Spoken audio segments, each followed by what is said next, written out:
Not failure, but low aim is crime. Story of Elara. Elara lived in a village nestled at the foot of the Whispering Peaks. Her dream, if one could call it that, was to bake the most perfectly golden loaf of bread for the annual harvest festival. Not the largest, not the most innovative, just perfect. She spent weeks meticulously kneading, proofing, and baking, following her grandmother's ancient recipe to the letter. On the day of the festival, her loaf was indeed perfect. Its crust gleamed, its crumb was airy, and its aroma was divine. The judges nodded approvingly, and she won the most consistently golden loaf ribbon. Elara felt a fleeting sense of satisfaction, a warm, soft glow of achievement. But as the day wore on, she watched others. Young Finn, who had tried to build a flying contraption and ended up with a pile of splintered wood, but a gleam in his eye that spoke of future attempts. Old Maeve, whose giant pumpkin, though lopsided and bruised, was a testament to her ambition to grow the biggest in the valley.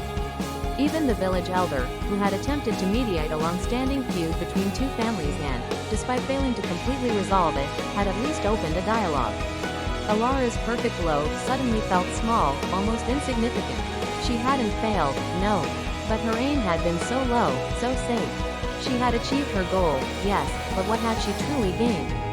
A ribbon, a momentary pat on the back. She hadn't stretched, hadn't risked, hadn't dreamed beyond the perfectly golden. That night, as the stars twinkled over the Whispering Peaks, Elara looked at her ribbon. It was then she understood.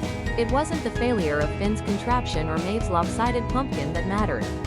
It was the audacity of their dreams. They had aimed high, and in doing so, had truly lived. Her own, perfect, loaf, born of a low aim, felt like a missed opportunity. The next year, Elara didn't enter the bread competition. Instead, she began studying the ancient texts of the village, learning about the forgotten art of preserving the rare mountain berries that grew only on the highest, most treacherous slopes of the Whispering Peaks. Her aim was no longer just a perfect loaf, it was to revive a lost tradition, a task fraught with uncertainty and potential failure. But this time, the challenge invigorated her. She knew, with a certainty that settled deep in her bones, that not failure, but low aim, was the crime.